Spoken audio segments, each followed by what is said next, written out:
and welcome to Fresh Take from the What Fresh Hell podcast. This is Margaret. And this is Amy. And today we are talking to Amanda Knox.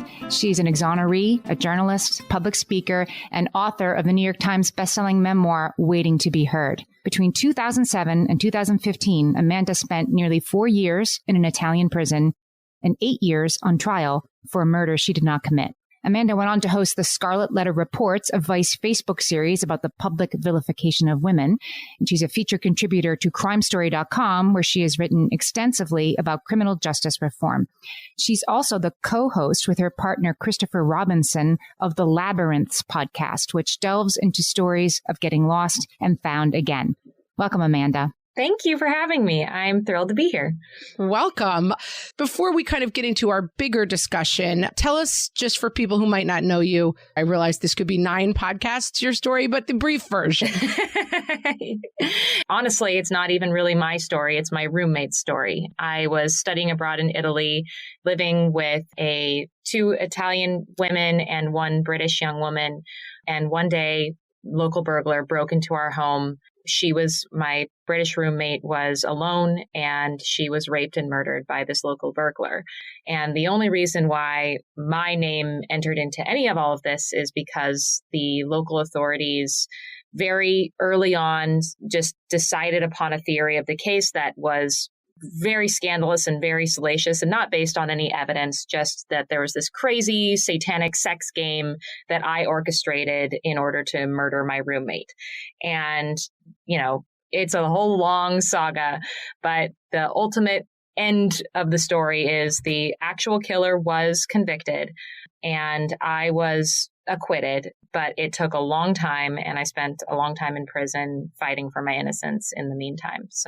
And there's an excellent Netflix documentary called Amanda Knox, if you are listening and want to understand this story in more depth. What we do want to talk to Amanda today, you host a podcast called Labyrinths, as we mentioned, and it's on this theme of being lost, journeying through the sensation of being lost, and hopefully at some point finding yourself again. Yeah. Obviously, a story that's really resonant for you. And what led you to focus on that as the story that you wanted to tell in this podcast? What I've found since coming home is that being wrongfully convicted is a very lonely experience because it's not like you meet everyone every day who's been to prison for something that they didn't do. Right. And very early on when I came home, I was struggling with this sense of isolation and loneliness. But I had this really powerful moment when I met a girl in one of my poetry classes at school who didn't know anything about me, but just seemed to really like my poetry. And I really liked her poetry. We're in a poetry workshop together. And we actually liked each other so much that we were hanging out on the weekends, getting coffee and talking poetry. And one day she came to the coffee shop and was like, "Oh my God, you are Amanda Knox." And I was like, "Oh no, you Googled me." Yeah. And she was like, no, don't misunderstand. I was gang raped when I was 16 years old. And everything you talk about, the feelings that you experience of going through this traumatic experience and feeling like it's so overwhelming and it's just happening to you and you have no control, that feels to me like what it felt like to be gang raped at 16. And every time, what I'm finding is that yes, the wrongful conviction experience is this very unique experience, but the feeling of it, the feeling of being lost in this like overwhelming circumstance and having to find your way out again, not knowing how to make your way through it, is an experience that lots of people have in many different ways. A person who feels like they are lost and they are out of control of their circumstances and that other people are in charge of how their story turns out is a story that is extremely resonant for moms. Yes, absolutely. And I've discovered this because my husband and I are on our own fertility journeys. And like many people, we just assumed that as soon as you get off birth control and you start trying to get pregnant, well, lo and behold, you're going to get pregnant. And that was not our experience. And it was a deeply existential crisis that we went through because once you decide that you're going to be a parent, like something shifts in your mind, right? Like you've decided that you're going to take on this incredible journey and burden, and you shift all of your priorities difficulties in your life before you even have a child in your life. And then to have that taken away from you for it seems like no reason there. It's just so unfair. And it was existential crisis really, really resonated with me in terms of my wrongful conviction experience. Because it's like, the question is, why did I have a miscarriage? Like, what happened? What did I do wrong? And it's like, well, maybe you didn't do anything wrong. And I didn't know how common this experience was. So what I did was I reached out on social media to say like, hey, does anyone have an infertility experience? And oh my goodness, I was flooded with responses. And I so much love and support, and also just these insane traumatic journeys that people had gone on. And I thought, wow, I have not heard a labyrinthine story like I've heard these women telling me, again and again and again. I have to tell these women's stories. So that's what our latest episodes of Labyrinths are all centered on, is these incredibly labyrinthine journeys of women and couples who are trying to have a baby and be parents, and all of the obstacles that they encounter along the way that are unexpected and unpredictable, and how they're grappling with them. And, some people succeed. Some people have to reach an end of the road where they have to decide, maybe the next thing is I get another dog. And how do you wrap your mind around what that means to you and who that makes, how that defines you even, right? Like, being a parent is such a definitive part of you. And to have to recalibrate your own idea of yourself when you can't be a parent, like, that is a whole other incredible, mind-blowing experience. So these are all the kinds of stories that we're talking about in these first episodes of the second season of Labyrinths that are coming out right now. I had my own infertility struggles before my first child was born. He's 18 now, so it was a long time ago. But I do remember it as, it was one of the most difficult periods of my life for sure. And it's the isolation. It occurs to me that when you're in a labyrinth, right, you have the high hedges all around you, and you can't see that there's somebody next to you on that journey. And you are, as the woman in the equation, your partner can be as supportive. They can be the most supportive partner in the world, but it's still your body that is not doing what it's supposed to be doing. And you still feel the shame of that. And that the shame and isolation makes it worse and is not how you're going to get out of the labyrinth, right? But it is something that you're struggling with in that form of imprisonment as well. Yeah. And the isolation, it comes from like that feeling of isolation comes from a lot of different directions, I've found, because there's the more obvious one, which is that we don't really talk about these issues in the open air at all, really. Like, there's this feeling that infertility is this incredibly private, personal thing that you just deal with on your own. And many of the people I spoke to didn't even tell their parents that they were going through this experience. They just felt like they had to, for some reason, struggle through it alone. But then there's this other level of isolation, which is that you're in this constant limbo as the carrier of the potential baby, wondering, is it just me, or is it me and someone else that is in my body right now? And one of the more impactful things that someone told me, and when they were describing their journeys, was, here I was, I had the pregnancy app and I was thinking, okay, today it's as big as a blueberry. Today it's as big as a raspberry. And then she goes in for an ultrasound and discovers that there was no embryo and it was never there. And she said, that was the most lonely that I've ever felt, that I was just me in my body this whole time. And it was a new definition of loneliness. And how do you grapple with that? Where did all that love go? Because you're not just aware of a thing that's a part of you, you love it and it is your future. It is the most important thing to you. And if it's a ghost, what do you do with that? I would sense that, having been through this extraordinary experience that you had as being wrongfully convicted and serving time in prison, do you feel like you have insights into loneliness that are informative for people you're talking to about infertility? And then taking it past, there's a tremendous amount of loneliness in being a parent, honestly. The struggles that are going in your house, these themes unfortunately continue after you have a child, that you have things that happen in your house that you might feel shameful about, or you might feel that your kid is not doing what other people's kids are doing. Do you feel that that experience of loneliness that you experience in this very profound way help you through this part of your life? Yes. So I have found that when I was going through my wrongful imprisonment, I was facing a 26-year sentence at 20 years old, So I was thinking, wow, first of all, there's the existential crisis of being convicted in the first place, right? I thought up to the moment of my conviction that there's no way that I could be convicted. The truth matters. So ultimately, yes, I'm on trial, but I'm going to be acquitted. And Sure. When I was convicted, suddenly all of my, everything that I sort of grounded all of my hope in, which is the truth, is gone. I couldn't place my faith in that anymore. And so I thought, oh my gosh, I'm going to be spending 26 years in prison.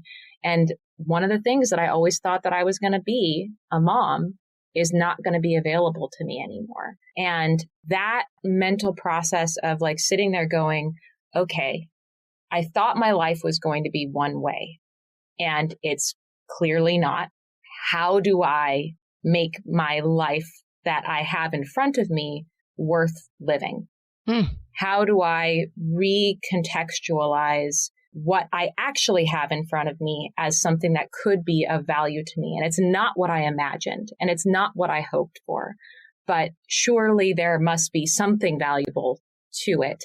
And you just it's a day by day process of thinking, getting up in the morning and going, what can I do today to make life worth living? And to think of myself as someone who has a life worth living. So having goals that are not the same goals that I had before, but which are going to be fulfilling to me. And that's to deconstruct everything that you've always just sort of assumed you could hope for, and to reevaluate and try to find new things to have hope for. It takes time. It's hard to let go of your dreams. It's hard. It's really hard. It's hard in the context of this unbelievable thing that happened to you. And it's hard in the context of a person who's looking at a child who is different than the child they imagined. And let's break that down and talk more about that after this break. Amanda, you were talking before about, having hope. I'm trying to apply the particulars of your incredible story to this more general idea of being in a labyrinth and feeling lost. And it's easy to look at it now and be like, well, you had hope and then you were exonerated and you got out. And that person should also have hope for whom things might have gone a different way. How do you have that hope when you're in the labyrinth and you can't see out? You really don't know if you're going to get out. We know the end of your story. I know the end of my story, that my infertility journey ended with a kid who's taller than me now. But when you can't see the ending, and you really don't have reason to have faith that it'll all work out, you really can't. And yet you have to have the hope. How do you find that? Yeah, I think the tricky part with all of these journeys, whether you succeed in getting pregnant and having a kid or you don't, is that there are no guarantees. And the fact that there are no guarantees ever is an important lesson. It's an important life lesson that we should always remember, because again, we have this idea of 5 years down the line, 10 years down the line, but ultimately we can only see this far ahead. And sometimes this far ahead is today, and then something could happen and change at any moment. And I have found that the best coping strategy for me has been to be very mindful of the present moment, because I think that we can always get really sort of trapped in this idea of what is the past that led us up to this moment, or what is this future that we envision for ourselves? And we sort of forget that the only thing that really we ultimately have is right here, right now. And that may be my relationship with my husband as we're struggling through this journey, and we're trying, and we need to be mindful of how that is changing us and how that is impacting us. Or it could be I have my 18-year-old son now, and here he is. And this is the person that he is. And how do I be the best version of myself for this person right now, regardless of what happened in the past and regardless of what's going to happen tomorrow? It's really being mindful that there's only so much that you can control. And once you realize that, suddenly it feels like There's actually a thing in poetry where they say like, oh, limitations are actually like the source of a lot of creativity, because when you have unlimited ideas of what can happen or what you can do, suddenly you get writer's block. And the same. They also say that on Top Chef. That's why they do these wild contests, because they're like, if you can only cook with like wooden spoons or whatever. And like squids. Yeah, the people who've been overthinking it make this amazing meal because the constraints actually help them. Yes. It's the same thing as a thunder shirt for a dog or like a weighted blanket. It's like you kind of need something holding you down sometimes. Yeah. These experiences that feel very, very limiting and can feel like they are taking away your hope are actually opportunities to focus on the hope that is available to you. And so redefining your sense of what you want, which is to be the best mom you can be to the person that you love, right? And not having these visions of what could have been or what should be, but just what is and what can I do right now that matters. I think that is the thing that I've carried with me as I go through this. And as when people reach out to me wanting to find solidarity and hope, that's what I tell them. Is just like, right now you feel powerless, but you're not. Even when I was like alone in a jail cell with no freedom to hope for, like there were still things that I could get up and do every day that made me feel like this life is worth living. And it might have been just writing a letter to my mom. And that was like the one thing I did that day that mattered. But you know what? It mattered. That phrase, the hope that is available to you, if you take anything away from the conversation, that's a beautiful phrase. We're talking about a place that you return to in crisis to some degree, because the reality is, and I'm sure you found this even in prison, every day is not the day that you're like, today I will focus on the good of these children and my husband's smile will get me through this. Some days you're just putting one foot in front of the other, or some days you're just living, because even I'm sure you had Tuesdays in prison where you were like, all right, I'm just getting up, eating my dinner, reading this book, going to bed. Like it's like just another day. But I think that what we're talking about for people who may be in any stage of this labyrinth for any reason during their journey is, what do you go back to? What are your foundations? The way that you describe that like hope that's available to you, that's those moments when you're in the corner of the labyrinth, you're stuck. Yeah, definitely. Even if today isn't the thing that like, if you're in the labyrinth and the wrong turn is just like right up ahead of you, it could be a minute from now. If you need to come back to like literally right now, this second, what can I do? Is it simply just closing my eyes for a second and taking a deep breath? Like, is that the hope available to me? Amy, you were just saying that, right? About labyrinths. Like the thing you like about the labyrinth is it means there's something else to come. Well, I guess I was thinking about like the metaphor of a labyrinth to me is that there are hallways that lead nowhere. There are dead ends, like having to turn around, trying something for 10 minutes and then having to work back to this place doesn't mean you failed, although I would certainly interpret it as a failure if I was in this, labyrinth right now. But it's part of the labyrinth. The labyrinth is constructed that way for you to make some wrong turns before you make the right ones. It's kind of supposed to happen. Do you have to sort of build that into your present moment mindedness that it's okay that you just spent 6 months on a approach to this problem that proved to be not fruitful? I mean, yeah. Like, what do you do in that moment? So I've definitely experienced a lot of wrong turns and dead ends or seemingly dead ends along my journey in my wrongful conviction, right? Like I was convicted. I was sentenced to 26 years in prison. And that was after spending a year on trial fighting for my innocence. So I know what it feels like to have gone down this road and had expectations about how it would end. Like, surely I'm doing everything that needs to happen. Like, the truth matters. This is going to end up the way that I thought it was. And then to have that collapse and have to recalibrate, like that's having gone down a long path in the labyrinth and then arrived at a dead end. And then you hit that brick wall and you're like, oh no, it was all for naught. Oh no, it was all for naught. Yeah. Well, first of all, nothing is all for naught. I think that it is always possible to find meaning and value in even those most devastating experiences. It's just a matter of managing what your expectations are, which isn't to say that I never should have hoped and believed for the opportunity to be found innocent. That indeed, that's something that never went away for me over the course of my wrongful conviction.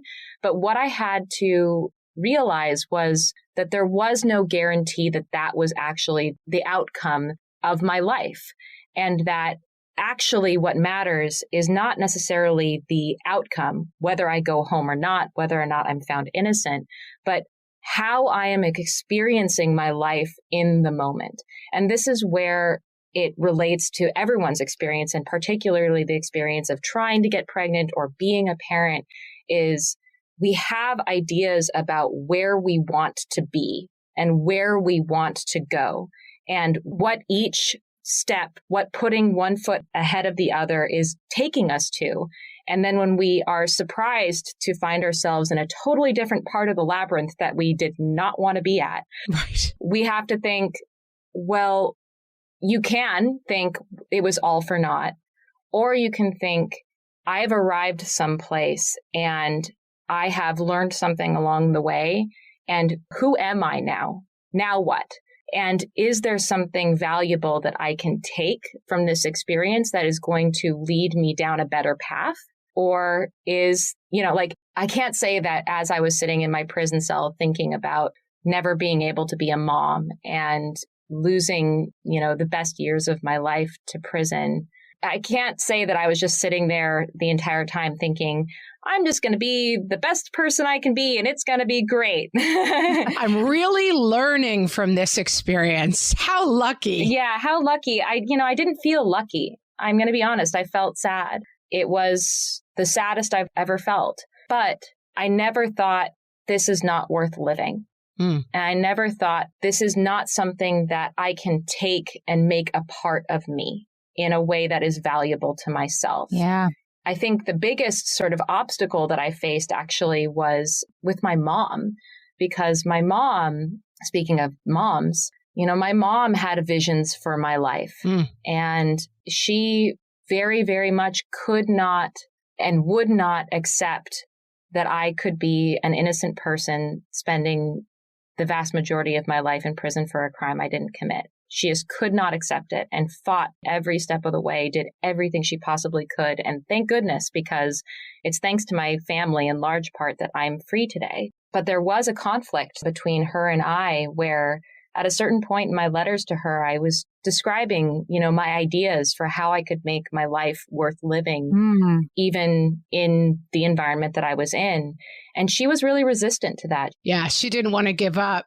Yeah, she didn't want me. She thought that that was me being depressed, that I was giving in, that I was giving up. And that wasn't true. It didn't mean that I wasn't still on my path to fight for my innocence. But what it did mean was that I had my eyes wide open. Right. And I was very, very present in my circumstances, trying to not just think about the life that I should have been living, but the life that I was living right now. And that was incredibly valuable and something that I take with me today, someone who is on her own journey to become a parent.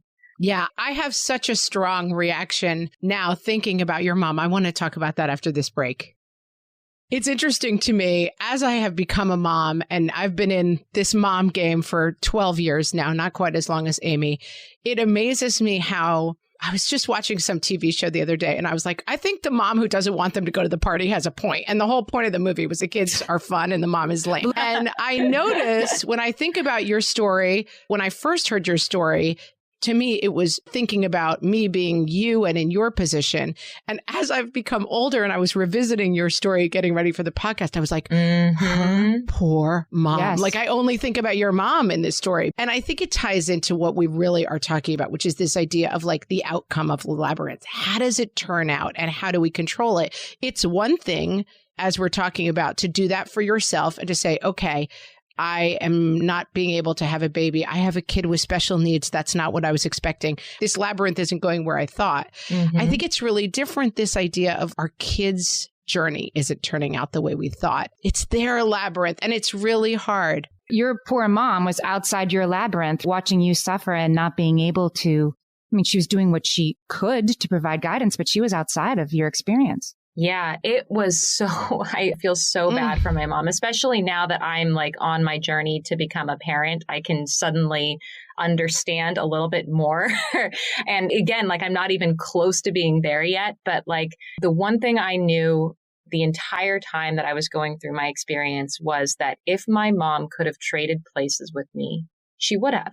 Yeah. Without question. Every mom listening to this just burst into tears. I'm just saying that. You would. It's so true. Yeah, she would have taken it from me if she could have. And the fact that she had the courage to come and visit me every time and go through the process of getting patted down and giving up her phone and everything just so she could spend an hour with me in a visitation room and then having to leave me there. Just every time leaving me there was the hardest moment of her life because there was no choice. She was watching as this experience was changing me. And it was changing me in ways that she was afraid of and that she didn't fully understand because she had, wasn't there to hold my hand inside the prison environment and experience what I was experiencing inside of there.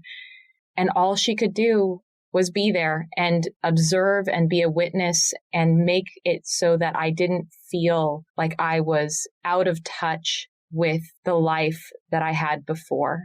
And this is actually, I think the moms will really appreciate this. So in the wrongful conviction community, there's a whole community of people. There's the Innocence Project, and that's been exonerating people here in the United States for decades now. One of the founders of the first Innocence Project, Peter Neufeld, a good friend of mine, he was telling me this really beautiful, but also kind of sad fact that there is one determining factor of whether or not a wrongfully convicted person is going to succeed at reintegrating back into society after they have been through the wrongful imprisonment experience and exonerated, no matter how long it took. And sometimes people are inside for 4 years like me or 40 years, and it takes that long for someone to finally be freed and exonerated.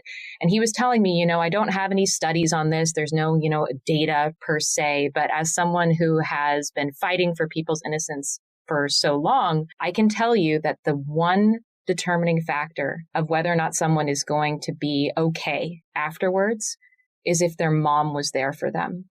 And if their mom is still alive when they get out. And that's it. That's the one thing. Was the mom there and is she still there? That's what he has seen being the one determining factor of whether or not someone can get through the psychological upset of being imprisoned and finally getting out and having to restart their life all over again. I don't want to be facile about it at all and make these metaphors to your situation that are too much of a stretch. But what Amy said, you're looking into your child's labyrinth. That is kind of what we're all doing. We don't really have a lot of control about our kids' outcome, except for the thing that you're talking about, which is to be there and that our kids know that we are there with this tremendous amount of love, but that they have to navigate it on their own. They'll find us every stop along the way, but that we're not really running their labyrinth for them. Absolutely. And that's just the truth, because as much as we want to run it for them. Oh, man, we sure do. I'm like, I can move that wall. Look, turn left. You can't do it. And that is its own labyrinth. How do you be the person watching from above going, turn left, turn left? Right. How did it work out within your mom in the end with her saying, no, you have to keep the faith, and you saying, well, this is how I'm surviving day to day. I'm thinking about what's possible right now, the hope that's available. I mean, I think that we learned from each other ultimately. Just because you're a mom doesn't mean that you have all the answers necessarily. Her role in maintaining optimism and faith that it would all work out and that I would get back the life that I should have had was very important for me to have that sort of always in the back of my mind. Someone is holding on to that. But at the same time, I also had to reveal to my mom that I'm not going to be coming out of this experience the same person that I was going in. I remember at one point my mom wrote to me, I want you to just go back to being the happy person that you've always been. And I had to tell my mom, I love you, Mom, and I know you love me. And try as I might, I'm not just going to be the same person after all of this. And we're going to have to rediscover each other on the other side of this. And that's okay, because I think that the thing that matters is that we are seeing each other clearly, and we are still trying to be our best selves in the moment, given what we have. And leading up, I didn't have a ton of life before all of this happened to me. I was 20 years old when I was arrested. Right, you were so young. I really grew up in this environment. And I think there are some things that have changed about me that my mom wishes were not the case. Like, I have a lot more anxiety now than I used to.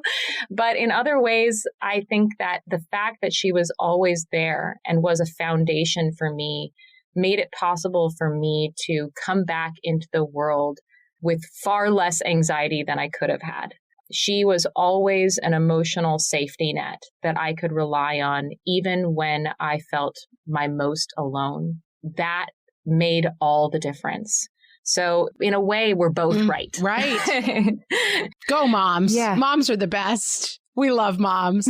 Go moms. Amanda, tell us a little bit about the Labyrinths podcast. So the Labyrinths podcast, it's a totally independent podcast, listener supported, that I produce, write, host, co-host with my husband, Christopher. And we look at stories of people who are feeling the most lost in their lives. And we've touched upon anything from true crime ethics and media, and stories of a friend of mine was his wife or his partner became pregnant during the midst of COVID, and she was like deported to another country. And so he's trying to be there to support her, and he's not able to because of COVID restrictions. And so anytime someone has felt lost, they don't know how to get through their experience because it's so much bigger than them.